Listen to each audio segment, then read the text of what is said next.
Emma looked disapprovingly at the driver who was taking a detour despite knowing she was running late. This guy seemed totally unflappable. She had told him to drive faster, but he was still crawling along. "I'm sorry, driver, but can't you go a little bit faster?" she pleaded. "Ma'am, why are you so nervous? Make no mistake, we'll be there on time," he responded coolly. There was no arguing with the man. Emma leaned back in her seat and stared out the window at the nighttime city. How long had she been doing this? It had been almost a year. Unbelievable. If someone had told her, she wouldn't have believed it. On the other hand, it was quite worrying. Her mother-in-law had been bedridden for a year without any improvement. Emma thought that she would still keep making these trips if it would help. Her mother-in-law was pretty mean, but there was no real malice in her. In any case, Emma didn't wish her any harm. Yes, her mother-in-law had a difficult personality. Emma had known this since she was just a fiancée. It was raining and she and Alex had run into his apartment to warm up. "Why do you breeze about like a dragonfly, such a flighty girl? Why don't you help your mother or father at home instead of flaunting yourself in front of Alex? Mark my words, she'll be just as flighty in marriage," her mother-in-law had said. Alex always defended Emma against his mother, not allowing her to attack his fiancée. But once Emma became his wife, he seemed to quiet down. Even though her mother-in-law's predictions didn't come true, she was still dissatisfied with her daughter-in-law for no apparent reason. During the first year of their marriage, she visited the young family daily for inspections, running her thin finger over tables, shelves, and the TV, searching for dust. She rummaged through cabinets and drawers, ensuring that everything was in order. Although she never raised her voice, she always looked down on Emma as if she were a bug at her feet, living only by her mercy.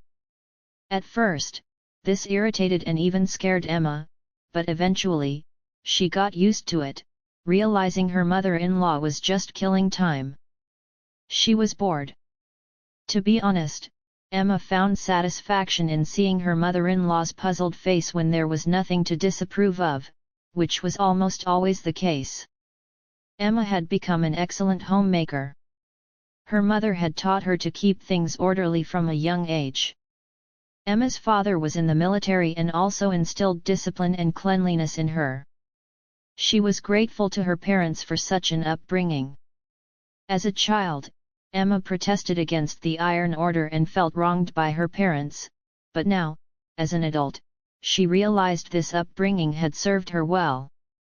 Later, Emma even began to look forward to her mother-in-law's visits. Her husband had started working as a long-haul truck driver. Sometimes he wouldn't be home for a month. It was lonely and dreary for Emma to be alone in the apartment. During the week, work kept her distracted, but on weekends, she felt very lonely and depressed. However, when her mother-in-law came over, grumbling, it was more entertaining than being alone. Her mother-in-law would grumble while Emma told her stories about work, her husband, and her future plans. The first time Alex saw this scene, he nearly died laughing. "Emma, who taught you to fold your clothes like this? They'll get wrinkled," her mother-in-law grumbled from within the closet.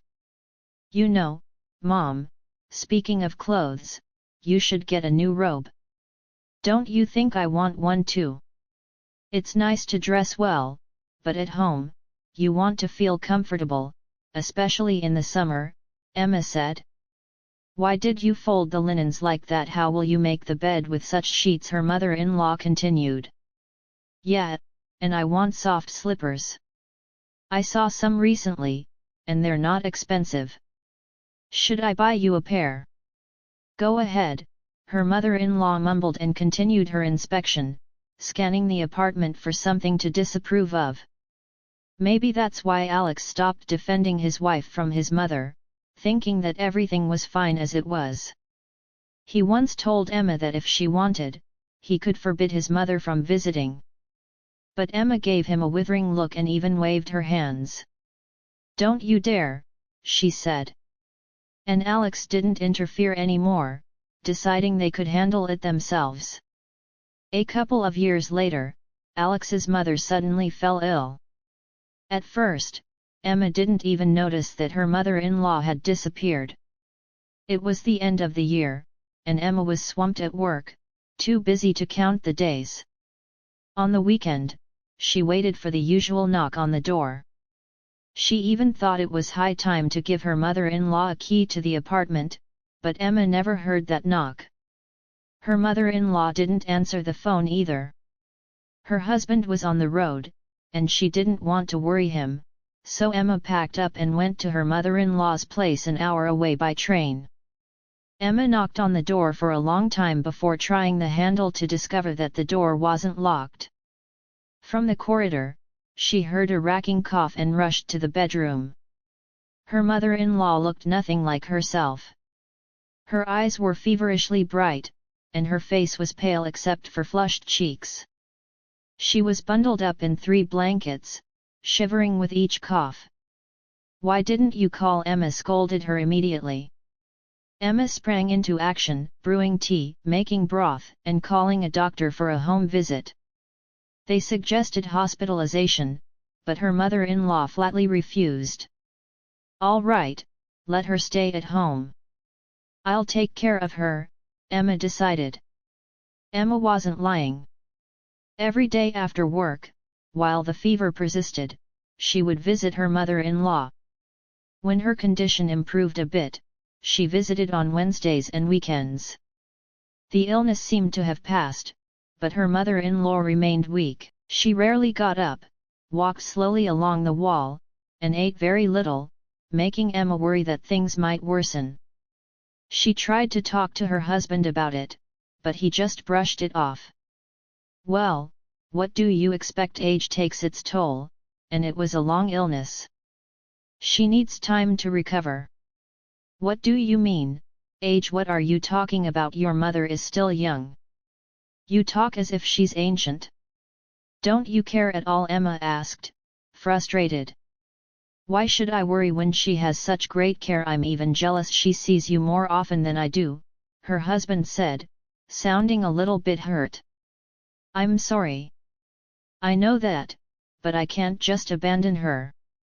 How could she be alone? Then why don't we hire a caregiver?" "No, I don't even want to think about that. Hiring a stranger when her children are alive and well, who knows how she'd be treated."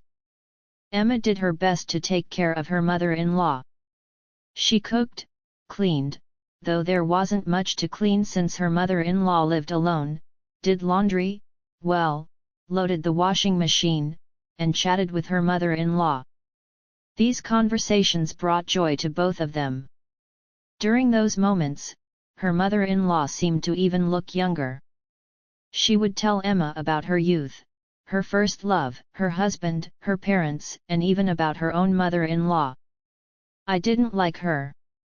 Oh, what a difficult woman she was. She always complained to my husband about me. If I did something right, it went unacknowledged, but when I did something wrong, she was just vicious. She drove me so crazy that I once ran away to my parents' house just to get a break from her attacks," her mother-in-law reminisced. Emma would smirk, remembering her mother-in-law's daily inspections, but keep silent. If she assumed these stories were half true, she felt she had it easy.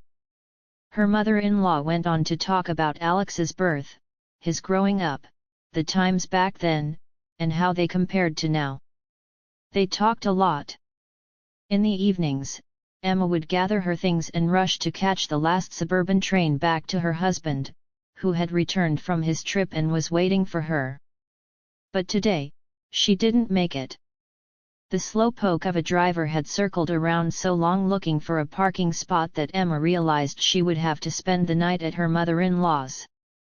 As she got out of the car, she reluctantly handed the driver a large bill, and that jerk even charged her the night rate. Tired, Emma climbed the steps and quietly opened the door. As soon as she entered, she froze, listening to her mother-in-law's unusually loud voice echoing through the apartment. Yes, Linda, she's gone now. The last train's left. What about Emma? Emma's great. I feel a bit guilty lying to her. Oh, Linda, don't lecture me about conscience. I know it well enough without you. But I can't tell her the truth.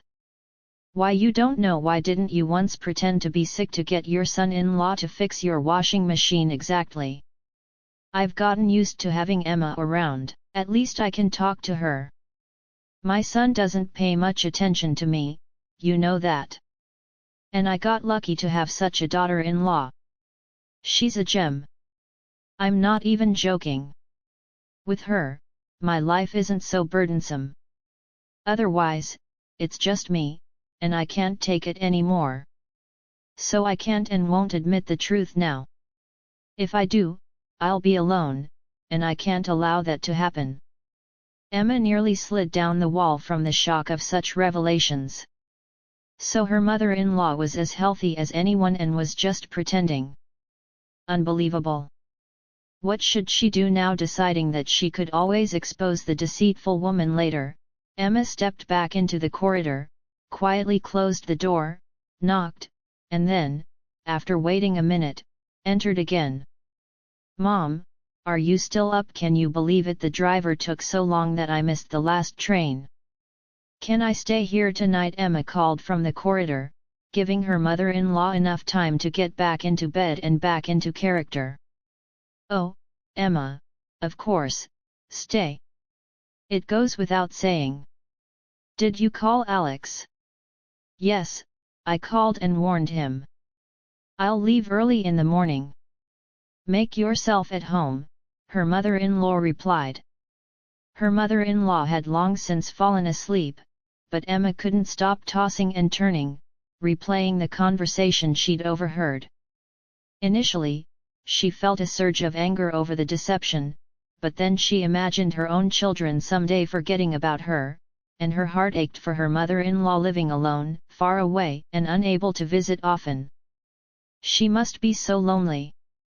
Alex, we need to bring your mom to live with us immediately, Emma declared the next morning, recounting what she had heard the previous night. I suspected something like that. She couldn't be sick for so long without a reason. But where would we put her? We need more space ourselves, and what about when we have kids? Alex asked, concerned. Emma hesitated. We will have kids, Alex, very soon. I forgot to tell you, I'm pregnant. Does Mom know? No, I haven't told her yet. So what do we do about the baby? No, silly, about Mom. I don't know. We need to think it through, Emma said. And they did. They combined their savings, sold their apartment, and bought a spacious, well-built house in the suburbs with 4 rooms, a glassed-in veranda, a garden, and even a vegetable patch. They moved her in and relocated there themselves. When they told her she was going to be a grandmother soon, she was so overjoyed that Emma teared up. Her mother-in-law cried too. She had become quite sentimental lately. Once they had settled into the new place, her mother-in-law approached Emma. Daughter, I have to confess. My conscience is killing me. I wasn't sick back then. It just felt so good to have you visit. But now I'll help with the baby, and I'll sign over the apartment to you. You're not mad at me, are you? Emma set aside the laundry she was about to hang up and hugged her mother-in-law. I'm not mad, Mom. I enjoyed looking after you, and if needed, I'll do it again. We're a family. I'm not mad at all. Oh, that's wonderful. Thank you, Emma, dear, her mother-in-law said. The 2 women stood in the middle of the yard, embracing and smiling at each other. A man watched them from the window, thinking how wonderful it was to have peace and harmony in the family.